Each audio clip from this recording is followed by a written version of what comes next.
안녕하세요. 오늘 여러분과 함께 나눌 이야기는 보내주신 사사기 3장 설교, 하나님이 쓰시는 사람들입니다. 네. 온니엘, 에훗, 삼갈, 이 세 인물을 통해서 하나님이 어떤 사람을 쓰시는지 좀 깊이 들여다보는 설교인데요. 맞아요. 혹시 스스로 좀 너무 평범하다? 아, 나는 좀 부족한 거 아닌가? 이렇게 느껴보신 적 있다면요. 오늘 이 이야기가 좀 특별하게 다가올 수도 있을 것 같습니다. 네, 정말 흥미로운 설교죠. 우리가 보통 생각하는 어떤 자격, 조건 이런 거 있잖아요. 네네. 그런 고정관념을 좀 깨트리는 메시지가 담겨 있어요. 하나님께서는 세상의 기준과는 정말 다른 방식으로 일하신다는 걸 보여주려는 거죠. 설교에서 일단 처음으로 주목하는 인물이 온니엘이잖아요. 네, 온니엘. 그 유명한 갈렙의 직계 아들이 아니라 조카였다는 점. 그쵸. 당시에는 이제 장자 중심 문화였으니까 이게 좀 의미가 있었을 텐데 설교는 이걸 하나님께서 혈통이나 가문 같은 그런 인간적인 기준을 넘어서 일하신다는 증거로 보더라고요. 맞아요. 설교가 딱 그 지점을 짚는 거죠. 하나님께서 일부러 주류가 아닌 인물을 선택하셨다는 해석이에요. 인간적인 시각에서 볼 때는 좀 부족해 보일 수도 있는데 그게 하나님의 계획 안에서는 전혀 걸림돌이 아니라는 걸 보여주는 첫 번째 예시인 거죠. 그러네요. 자, 온니엘이 어떤 배경의 한계를 넘었다면 그 다음 인물 에훗은 좀 더 신체적인 약점이나 출신 배경의 문제로 가더라고요. 네, 에훗. 설교에서는 에훗이 왼손잡이였다고 하는데 이게 그냥 왼손을 잘 쓴다 이런 의미를 넘어서 어쩌면 오른손 사용에 좀 어려움이 있는, 그러니까 일종의 약점을 가진 사람이었을 수도 있다 이렇게 보더라고요. 네, 그런 해석이 가능하죠. 게다가 출신도 가장 작고 좀 약하다고 여겨졌던 베냐민 지파였고요. 근데 여기서 정말 흥미로운 건요. 설교가 바로 그 약점이 결정적인 역할을 했다고 분석하는 부분이에요. 약점이요? 어떻게요? 그러니까 신체적인 약점 때문에 오히려 적들이 경계심을 풀었을 수도 있고 네. 또 왼손잡이라는 그 특이한 점 때문에 칼을 예상치 못한 곳에 숨겨서 왕을 암살할 수 있었다는 거죠. 설교는 바로 그 약점이 하나님의 기막힌 전략적인 도구가 되었다. 이렇게 해석하는 거예요. 약점이 강점이 되는 그런 역설이죠. 정말 그렇네요. 세 번째 인물은 삼갈인데 이 사람은 더 파격적인 것 같아요. 네, 삼갈은 그렇죠. 설교를 들어보니까 아버지 이름이 아낫인데 이게 이방 여신의 이름이라는 거예요. 맞아요. 그래서 이 사람이 좀 이방 문화 배경을 가졌을 수도 있다 이렇게 보고요.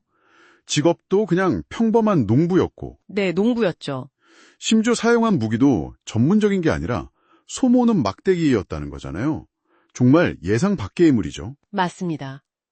설교는 이제 온니엘, 에훗, 삼갈 이 세 명 모두 인간적인 잣대로 보면 좀 부족하고 약하고 약간 비주류에 속했다. 이런 공통점을 딱 찾아내죠. 네네. 그러면서 설교의 핵심 메시지는 하나님은 이런 외적인 조건들을 전혀 문제 삼지 않으신다는 거예요.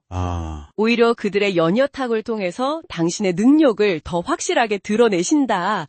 이게 이제 약한 자를 들어서 강한 자를 부끄럽게 하시는 하나님의 방식이다 이렇게 설명하더라고요. 그리고 설교에서 또 하나 되게 중요하게 이야기하는 게 하나님께서 우리의 현재 모습 그리고 지금 가진 것 이걸 그대로 사용하신다는 점이었어요. 맞아요. 그 부분 중요하죠. 더 나은 환경이나 더 뛰어난 능력을 가질 때까지 기다릴 필요가 없다는 거잖아요. 그렇죠. 에훗 같은 경우는 그 조공을 바쳐야 하는 좀 굴욕적인 상황 그리고 자신의 신체적 약점 같은 걸 그냥 썼고 네. 삼갈은 정말 평범한 농기구, 그 소모넌 막대기를 썼고요. 마치 모세의 지팡이나 다윗의 물맷돌처럼요. 바로 그 지점이에요. 설교가 마치 여러분께 이렇게 묻는 것 같아요. 지금 당신 손에는 뭐가 있습니까? 당신의 현재 상황, 기술, 성격, 경험, 이게 어떤 모습인가요? 하고요. 네네. 그게 아무리 좀 사소하고 평범해 보여도 하나님께 기꺼이 드릴 때 그게 강력한 도구가 될 수 있다는 거죠. 나중에 완벽해지면 해야지 이게 아니라 지금 여기서 시작하라는 그런 강력한 도전인 것 같아요. 하지만 이 모든 걸 가능하게 한 결정적인 게 있었죠.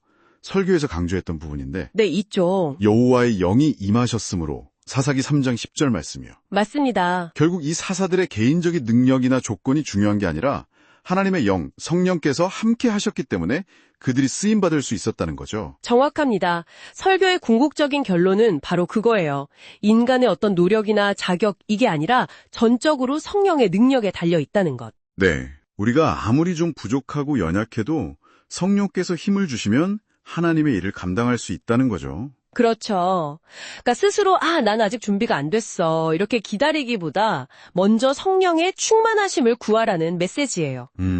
이게 뭐 부담을 주는 게 아니라 오히려 참된 힘과 능력의 원천이 된다고 그렇게 설교는 이야기하더라고요. 네. 오늘 살펴본 설교는 정말 우리의 약함이나 평범함 속에서도 하나님은 일하시고 또 현재 우리 모습 그대로를 사용하시고 그리고 궁극적으로는 성령의 능력으로 모든 것을 가능하게 하신다는 그런 짚은 통찰을 주는 것 같습니다. 그래서 이 설교의 마지막 질문을 여러분께도 한번 던져보고 싶어요. 네. 혹시 나는 아직 준비가 안 됐어. 또는 내겐 뭐 내세울 만한 게 없어. 이런 생각 때문에 좀 머뭇거리고 계신가요?